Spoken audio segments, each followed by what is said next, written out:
ಒಂದ್ಸರಿ ಈ ತುಂಬಾ ರುಚಿಯಾದ ಘಮಘಮ ಅನ್ನುವಂಥ ದೇವಸ್ಥಾನ ಶೈಲಿಯ ಸಾರನ್ನು ಮನೆಯಲ್ಲೇ ಮಾಡಿ ಬಾಳೆ ಎಲೆ ಹಾಕಿ ಊಟ ಮಾಡಿ ನಿಮಗೆ ಉಡುಪಿ ಮಂಗಳೂರು ಕಡೆ ದೇವಸ್ಥಾನದಲ್ಲಿ ಊಟ ಮಾಡಿದಷ್ಟೇ ಖುಷಿಯಾಗುತ್ತೆ. ನಿಮಗೆ ನನ್ನ ಈ ವಿಡಿಯೋ ಇಷ್ಟ ಅಂದರೆ ಲೈಕ್ ಮಾಡಿ, ಬೇರೆಯವರಿಗೆ ಶೇರ್ ಮಾಡಿ ಕೂಡ. ಹಾಗೆ ಇಲ್ಲಿ ತನಕ ನೀವು ಯಾರಾದರೂ ನನ್ನ ಈ ಚಾನಲ್ಗೆ ಸಬ್ಸ್ಕ್ರೈಬ್ ಆಗಿಲ್ಲದಿದ್ದರೆ ದಯವಿಟ್ಟು ಸಬ್ಸ್ಕ್ರೈಬ್ ಆಗಿ. ಯಾಕಂತಂದರೆ ನಾನು ನೆಕ್ಸ್ಟ್ ಹಾಕುವಂಥ ಕೂಡ ಎಲ್ಲ ವಿಡಿಯೋಗಳನ್ನು ನೀವು ಮಿಸ್ ಮಾಡದೆ ನೋಡ್ಕೋಬಹುದು.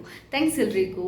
ಈ ದೇವಸ್ಥಾನ ಶೈಲಿ ಸಾರನ್ನು ಮಾಡಲಿಕ್ಕೆ ಅರ್ಧ ಕಪ್ಪಷ್ಟು ಬೇಳೆನ ನೆನೆ ಹಾಕಿ ಚೆನ್ನಾಗಿ ಬೇಯಿಸ್ಕೊಂಡು ಈ ಥರ ತುಂಬಾ ನೈಸಾಗಿ ಸಾಫ್ಟಾಗಿ ಸ್ಮ್ಯಾಶ್ ಮಾಡಿಕೊಂಡು ರೆಡಿ ಮಾಡ್ಕೊಂಡು ಇಟ್ಕೊಳ್ಳಿ. ಬೇಳೆ ಚೆನ್ನಾಗಿ ಬೆಂದಿರಬೇಕು.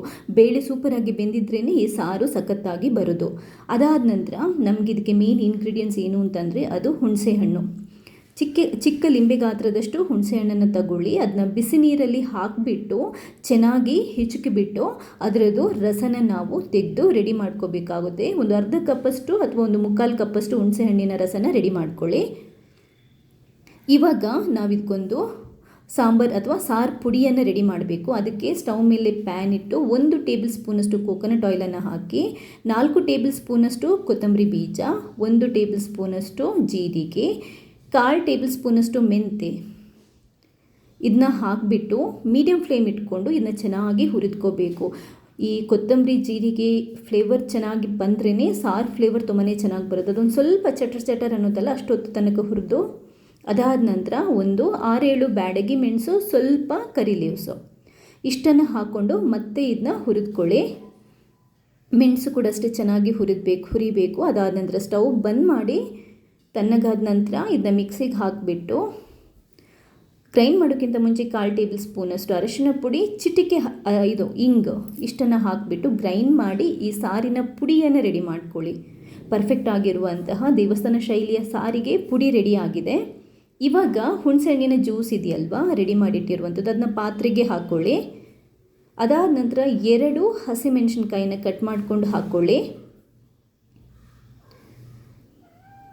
ನೆಕ್ಸ್ಟ್ ಸ್ವಲ್ಪ ಕರಿ ಲೀವ್ಸನ್ನು ಇದಕ್ಕೆ ಹಾಕ್ಕೊಳ್ಳಿ.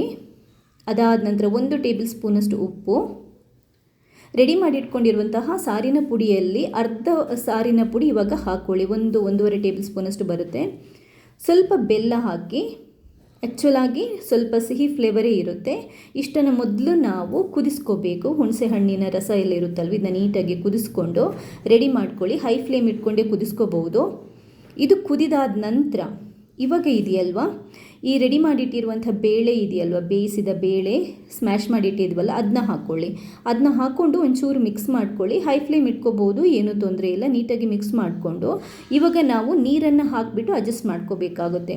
ನಿಮಗೆ ಯಾವ ಹದಕ್ಕೆ ಬೇಕು ಆ ಹದಕ್ಕೆ ಮಾಡ್ಕೊಳ್ಳಿ. ಆ್ಯಕ್ಚುಲಾಗಿ ಟೆಂಪಲ್ ಶೈಲಿ ಸಾರಿದೆಯಲ್ವ, ತುಂಬ ದಪ್ಪ ಕೂಡ ಇರಲ್ಲ, ತುಂಬ ತೆಳ್ಳಗೆ ಕೂಡ ಇರಲ್ಲ. ಇವಾಗ ಉಳಿದಿರುವಂತಹ ಸಾಂಬಾರು ಪುಡಿಯನ್ನು ಹಾಕೋಬೋದು. ಹುಣಸೆಹಣ್ಣು ಬೇಯಿಸುವಾಗ ಅರ್ಧವಸಿ ಹಾಕ್ಕೊಂಡಿದ್ದೀವಿ. ಇವಾಗ ಉಳಿದಿರುವಂಥ ಸಾಂಬಾರು ಪುಡಿಯನ್ನು ಹಾಕ್ಕೊಳ್ಳಿ. ನೀಟಾಗಿ ಮಿಕ್ಸ್ ಮಾಡ್ಕೊಳ್ಳಿ. ಉಪ್ಪು ಹುಳಿ ಏನಾದರೂ ಬೇಕಿದ್ರೆ ಇವಾಗ ನೀವು ಅಡ್ಜಸ್ಟ್ ಮಾಡ್ಕೋಬೋದು. ಚೆನ್ನಾಗಿ ಕುದೀಲಿಕ್ಕೆ ಬೇಡಿ. ನೀಟಾಗಿ ಈ ಸಾರು ಕುದಿಬೇಕು. ನಿಮಗೆ ಇದು ಕುದೀತಾ ಇರುವಾಗಲೇ ತುಂಬಾ ಫ್ಲೇವರ್ ಬರುತ್ತೆ. ಇದಕ್ಕೆ ಒಂದು ಅರ್ಧ ಟೇಬಲ್ ಸ್ಪೂನಷ್ಟು ಕೋಕೋನಟ್ ಆಯಿಲನ್ನು ಹಾಕೋಬೋದು. ಆ್ಯಕ್ಚುಲಾಗಿ ಆ ಕೋಕೋನಟ್ ಆಯಿಲ್ ಫ್ಲೇವರೇ ಇದೆಯಲ್ವ ಈ ಸಾರಿಗೆ ಅದ್ಭುತ ಫ್ಲೇವರ್ ಕೊಡುತ್ತೆ. ನಿಮಗೆ ಕೋಕೋನಟ್ ಆಯಿಲ್ ಅಭ್ಯಾಸ ಇಲ್ಲದಿದ್ದರೆ ತೊಂದರೆ ಇಲ್ಲ, ಸ್ಕಿಪ್ ಮಾಡ್ಬೋದು. ಚೆನ್ನಾಗಿ ಕುದಿಸ್ಕೊಳ್ಳಿ.